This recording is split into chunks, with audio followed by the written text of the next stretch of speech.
मैं Adil I am representing the property words in reality. तो आज हम बात करेंगे जिस टॉपिक पे वो घर की स्टील फिक्सिंग के बारे में है। जैसे कि प्रीवियस वीडियो में हमने बात की अपना शटरिंग के बारे में कि घर की शटरिंग आप किस तरीके से कर सकते हैं। तो आज हम बात करेंगे स्टील फिक्सिंग के बारे में। तो घर की आप स्टील फिक्सिंग किस तरीके से कर सकते हैं, आए वीडियो स्टार्ट करते हैं।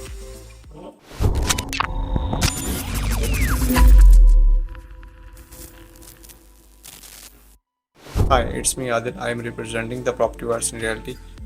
जैसे कि हमारे ये व्लॉग्स आ रहे हैं, एपिसोड वाइज हम इसको लेके चल रहे हैं, इसके अंदर घर की पूरी हम कंस्ट्रक्शन को डिस्कस कर रहे हैं। तो आज हम जिस टॉपिक पे डिस्कस करेंगे वो है घर के स्टील फिक्सिंग के बारे में। जब आप घर का लेंटर डालने लगते हैं तो उससे पहले सबसे पहले आपको स्टील फिक्स करना होता है। तो स्टील फिक्स आपको करते हुए किन किन बातों का ख्याल रखना चाहिए, तो आज हम इसका वीडियो में आपको उसके बारे में बताएंगे। तो इसके 8 पॉइंट्स होते हैं, तो उनको हम बारी बारी आपसे डिस्कस करेंगे और डिस्क्राइब करेंगे। तो नेक्स्ट, अगर आप करते हुए अपने घर की शटरिंग करवा ली है आपने, उसके बाद स्टील फिक्स करने लगे हैं, तो उस टाइम आपको किन किन बातों का ख्याल रखना चाहिए। तो अगर आप प्रीवियस वीडियो देखने जाते हैं कि घर के डोर लेवल मुकम्मल हो चुके हैं आपके घर के, तो शटरिंग करते हुए आपको किन किन बातों का ख्याल रखना चाहिए, तो आप लिंक पे क्लिक करके उस वीडियो को भी देख सकते हैं और हमारी पूरी सीरीज़ को भी देख सकते हैं। तो अब आ जाते हैं हम अपने टॉपिक की तरफ। आपको बताते हैं कि स्टील फिक्स करते हुए आपको कैसे स्टार्ट लेना चाहिए। तो सबसे पहले बात करते हैं, अब आपकी शटरिंग मुकम्मल हो चुकी है आपके घर की, तो आपने शॉपर लेना है। शॉपर लेके अपनी छत के पेमाइश कर लेनी है, उस हिसाब से आपने शॉपर बाय कर लेना है और उसके बाद पूरी छत पे शॉपर को फिक्स करवा लेना है। नेक्स्ट इस पे आपने स्टार्ट करना है स्टील फिक्सिंग को। तो स्टील फिक्सिंग जो होती है, आपने पहले अपने मैप को देखना है कि आपके रूम्स का वाया कितना है, आपके रूम्स कितने वाइड हैं, तो उस हिसाब से आपने इसके ऊपर स्टील को फिक्स करना है। तो आपने शॉपर अपने घर का बिछा लिया, इसके ऊपर उसके ऊपर आपकी स्टील फिक्सिंग स्टार्ट हो जाती है। तो स्टील आपको किस टाइप का यूज़ करना है, स्टील आपको जो है आपको 60 ग्रेड का यूज़ करना है। वो आप भला किसी भी कंपनी का यूज़ करें, बट शर्त ये है कि अगर स्टील आपका जो है ना फ्लेक्सिबल होना चाहिए, ताकि उसे बेंड करें और तो वो बेंड सही तरीके से हो जाए, टूटे ना, ब्रेक ना हो। तो बात करूँ स्टील की, तो स्टील जो फिक्स बंदा करने आता है, स्टील फिक्सर आपका, जब वो इसको बेंड करता है तो आप उसको देख सकते हैं कि उसको बेंडिंग करते हुए उसके अंदर क्या क्या फ़र्क आता है। तो आपको पता लग जाता है कि आपका स्टील अच्छे क्वालिटी का है कि नहीं है। वो मैं यहाँ पे किसी कंपनी का नाम नहीं लूँगा, क्योंकि मुख्तलिफ कंपनीज़ हैं, हर किसी का अपना काम है, हर कोई अपने हिसाब से स्टील को बना रहा है। तो आप किसी भी कंपनी का स्टील ले सकते हैं, बट वो फ्लेक्सिबल और ड्यूरेबल होना चाहिए। बात होगी हमारी स्टील के बारे में। तो नेक्स्ट स्टेप आता है जिसके अंदर आप स्टील को फिक्स करना स्टार्ट करते हैं। स्टील को फिक्स करते हुए आपको अपने घर का मैप देख लेना है, उसके अंदर आपके कमरों के अंदर वाया कितना है, आपके वॉल्स में कितना वाया है। तो उस हिसाब से आपने, जो मैं आपको रिकमेंड करूँगा, वो 6 बाय आप 7 का जो है अपना बार्स को स्टेप से बांध सकते हैं। जैसे कि मैं वीडियो में बता रहा हूँ आपको, ये स्पेस होता है बार्स का, आपस में कितना स्पेस होना चाहिए, तो वो 6 से 7 का आप रख सकते हैं ईजिली। तो ये 5 मरले की रिकमेंडेशन होती है, 8 और 5 का भी रखा जाता है और 8 बाय 6 का भी रखा जाता है। तो ये आप पे डिपेंड करता है कि आप, क्योंकि अगर एक्स्ट्रा करेंगे, थोड़ा सा कम करेंगे, तो बार्स आपकी बढ़ जाएंगी, स्टील आपका ज़रा ज़्यादा लगेगा, बट ये है कि मजबूती आपकी बेहतरीन किस्म की आ जाएगी। और इसकी 5 इंच की थिकनेस होती है इस स्टील की। तो ये आप जब भराई करते हैं घर की, स्टील फिक्स होना शुरू हो चुका है, तो इसके लिए आपको जो एक प्रिकॉशन है वो ये है कि आपको जो बाइंडिंग वायर लेनी है वो 20 नंबर की लेनी है, ताकि वो फ्लेक्सिबल हो और आपके स्टील की बार्स को आपस में इकट्ठे जोड़े रखे। जब आपका सिलेंडर भर रहा होता है, घर का बोरिंग चल रही होती है, तो तब आप उस सिलेंडर के ऊपर लोग चलते हैं, तो बार्स अगर वो अच्छे तरीके से अच्छी बाइंडिंग वायर से नहीं बेंड हुई होंगी, तो ये अपना स्टील की बार्स आपस में खुल जाएंगी, तो वो आपका नुकसान होगा। जो आपने 6 बाय 7 की बनाई हुई है, बार का एक सिस्टम बनाया हुआ, स्पेस बनाया हुआ, वो ख़त्म हो जाएगा। ये बेंडिंग वायर को लगाने का मकसद ये होता है कि स्टील आपस में जुड़े ना, मिक्स ना हो, एक जगह जिस लेवल पर उसे खड़ा की है तो वो उस लेवल के ऊपर रहे।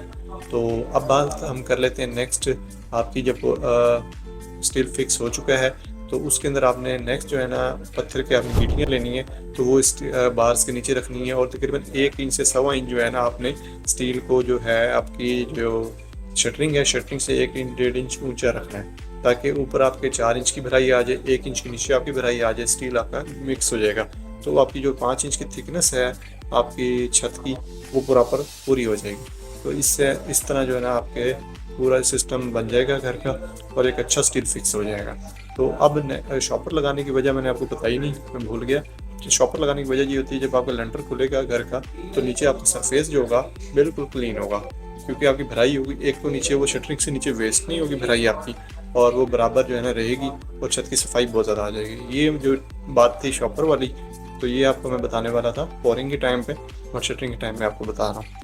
तो अब क्योंकि ये फर्स्ट स्टेप होता है शटरिंग करते हुए, आपको ये रखना चाहिए। पहले मैं आपको बता दूंगा स्टील फिक्स करने, उसके बाद मैं आपको कह दूँगा शॉपर फिक्स कर लें, तो ये तो गलत हो जाएगा। तो ये इसमें मैंने आपको बता दिया शॉपर पहले लगाना चाहिए।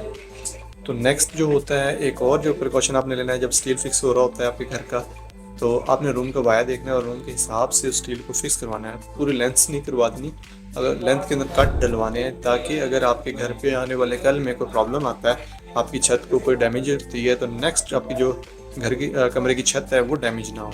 इससे फिक्स करने से ये होता है, अगर एक लेंथ कर दी तो अगर वो वहाँ से डैमेज होगी तो ऑटोमेटिकली आगे वाले को भी वो डैमेज करेगी। ऐसी शेड्स होती हैं आपके घर के, शेड्स को भी अलग रखना चाहिए अगले शेड से, ताकि अगर एक शेड होगा ना, तो एक तरफ से अगर शेड आपका किसी खुदा ना खास्ता कभी टूट जाता है तो नेक्स्ट शेड को वो डैमेज नहीं करेगा। आपका शेड वही वेस्ट होगा जिस पे कोई मसला आता है, खुदा ना खास्ता अगर मसला आता है तो वो ज़ाया होगा, तो नेक्स्ट जो चीज़ बच जाएगी। इसी तरह छतों पे है कि छतों में अगर एक कमरे की छत पे कोई डैमेज होता है, कोई सरिया बेंड होके टूट जाता है या कुछ ऐसा होता है, तो कुछ ना कुछ हो सकता है, ये प्रिकॉशन आपको ले लेनी चाहिए। स्टील फिक्स करते हुए इन बातों को ख्याल करना चाहिए। और स्टील को फिक्स जब आप करवाते हैं तो बेडरूम के मिड में जाके उसका थोड़ा सा इंच का हिसाब आपने रखना होता है, जो वो स्टील फिक्सर ही रखता है, तो वो आप रखेंगे, जिसकी वजह से जब आपका लेंटर खुलेगा तो उस टाइम सरिया थोड़ा सा स्ट्रेच होता है। जब स्ट्रेच होता है, अगर वो फ्लेक्सिबल आपका सरिया 60 ग्रेड में स्ट्रेचेबल होगा तो स्ट्रेच होकर अपनी जगह बना लेगा। अगर तो वो होगा हार्ड तो वो वहाँ पे ब्रेक डाउन हो जाएगा, आपको अंदाज़ा नहीं होगा। तो तकरीबन कुछ सालों के बाद अगर कभी छत गिरने का जो है ना अच्छा हो सकता है। तो नेक्स्ट अब हमारी जो बातें होंगी सारी तकरीबन मैंने आपको बता दी हैं। स्टील फिक्स करते हुए आपको किन किन बातों का ख्याल रखना चाहिए। तकरीबन मैंने आपको छत की जो स्टील फिक्सिंग है वो सारी बता दी है।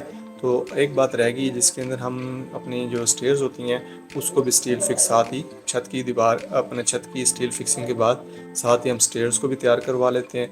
तो बट उसके अंदर प्रिकॉशन ये है आपका कि स्टील उसके बाद जब आप फिक्स करवा लेंगे तो उसके बाद आपने दीवार जिसके पास से सीढ़ी ऊपर चढ़ के स्टेप, जैसे कि ये दीवार है, इसके पास से सीढ़ी चढ़ के स्टेप आपके ऊपर आ रहे हैं, तो आपने दीवार के अंदर खुडे मरवा देने स्टेप वाइज, ताकि उसमें भी सरिया आपका अपना मजबूती के साथ अंदर चला जाए।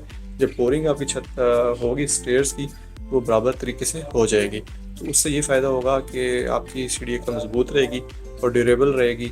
आपके अगर ऊपर स्टील का जो जार है उसको सही तरह आपने बेंड करवाना है स्टेप बाय स्टेप, जैसे कि इस वीडियो में देख सकते हैं कि इस जाल को बांधा गया है। और ये इस तरह आपकी स्टेयर्स की पोरिंग भी आपकी छत की भराई के साथ ही हो जाएगी, स्टील फिक्सिंग भी आपकी साथ ही हो जाएगी। स्टील फिक्स आपने उस पर करवा लेना ताकि पोरिंग करते हुए आपको दुश्वारी का सामना ना करना पड़े। तो एक जो बात होती है, घर का वाया आपने देखना है, लाउंज और आपका जो ड्राइंग रूम है, अगर उसमें स्पेस है, उसके नीचे वॉल नहीं है, तो आपने बिल्कुल थ्रू आउट रखा हुआ है इसको किचन तक। तो हमने जैसे घर के अंदर रखा हुआ है, तो जिसकी हम कंस्ट्रक्शन कर रहे हैं और आपके साथ डिस्कस कर रहे हैं कंस्ट्रक्शन के बारे में, तो इसके अंदर आपने बीम रखवाना है। तो बीम रखवाने के लिए उसका तरीकाकार ये होता है कि 4 सूत्र का सरिया आपने उसके अंदर यूज़ करना है। 4 सूत्र का सरिया यूज़ जब करेंगे आप, तो उसकी 4 बार्स आपकी 4 सूत्र के ऊपर आएंगी बीम के और 4 आएंगी उसके बेस में, ताकि दरमियान में स्पेस होगा, जिसकी वजह से बीम आपका मजबूती से खड़ा रहेगा। आपने वो दरमियान में बार नहीं रखवानी, कभी भी अप एंड नीचे डाउन में रखवानी है। दरमियान में अगर स्पेस होगा, बीम आपका 8 फुट का है जितने का भी है, तो एक अपनी पकड़ रखेगा, मजबूती रखेगा। तो अगर आप कुछ वॉल्स ऐसी हैं जो आप घर के अंदर बना रहे हैं, तो उनको अब आप नीचे से लेके आ रहे हैं ग्राउंड फ्लोर से, तो ऊपर आके आपने उस वॉल के ऊपर ही वॉल बनानी होती है, क्योंकि इंजीनियरिंग का पॉइंट ऑफ व्यू है कि वॉल के ऊपर वॉल आए। तो अगर वो आप चेंज करना चाह रहे हैं, उसकी डायरेक्शन चेंज करना चाह रहे हैं, तो आप डायरेक्शन चेंज करने के लिए उसके ऊपर ऐसा करें कि उस पर भी बीम ही बनवा लें। तो ज़्यादा बेहतर है 4 सूत्र के सरिये के बार्स रखवा लें, क्योंकि आपकी रूट चेंज हो रहा है। तो उसके नीचे अगर वॉल पे वॉल आती है तो मजबूती होती है घर की, अगर नहीं आती तो बीम नीचे होता है, तो वो उसको जो है ना कवर अप कर लेता है। तो ये सारी प्रिकॉशंस आपको लेनी है स्टील फिक्स करवाते हुए, ताकि आपकी घर की छत जो है ना अच्छे तरीके से भर सके। तो उम्मीद है आपको ये वीडियो अच्छी लगी होगी। तो आने वाले कल के अंदर हम आपके लिए मज़ीद ऐसी वीडियोस लेके आते रहेंगे। अगर आप ये हमारी प्लेलिस्ट देखना चाहते हैं जिसके अंदर मैंने कंस्ट्रक्शन को डिस्क्राइब किया है, घर की खुदाई से लेके नेक्स्ट हम जो है शटरिंग के पास स्टील फिक्सिंग तक पहुंच चुके हैं, हमारे एपिसोड मुकम्मल होने वाले हैं। तो नेक्स्ट हमारा लास्ट एपिसोड होगा जिसके अंदर हम आपको बताएंगे घर की पोरिंग के बारे में। पोरिंग करते हुए आपको किन किन चीज़ों का ख्याल रखना चाहिए। शटरिंग बहुत मेजर चीज़ थी, जिसके बारे में हमने आपको बताया। उम्मीद है आपको ये वीडियो अच्छी लगी होगी। आने वाली कल की वीडियोस को देखने के लिए हमारे चैनल को सब्सक्राइब कर लें ताकि नोटिफिकेशन आप तक आ सके और आप कंस्ट्रक्शन के बारे में अवेयरनेस ले सकें जब आप अपना घर बना रहे होते हैं। तो अगर आप अपना घर बनवाना चाहते हैं तो आप हमसे रब्ता कर सकते हैं, और अगर घर के बारे में टिप्स लेना चाहते हैं, मैप के बारे में या किसी घर के बारे में इंफॉर्मेशन लेना चाहते हैं कि आप किस पोजीशन पे हैं, घर के किस स्टेप पे खड़े हैं, आपको कुछ समझ नहीं आ रही तो आप मुझसे रब्ता कर सकते हैं। व्हाट्सएप पे मेरा नंबर मौजूद है। हमारे चैनल को सब्सक्राइब करें। तो हमारे नेक्स्ट एपिसोड में इंशाल्लाह मुलाकात होगी। Thank you so much. अल्लाह हाफिज़। दुआ में याद रखिएगा।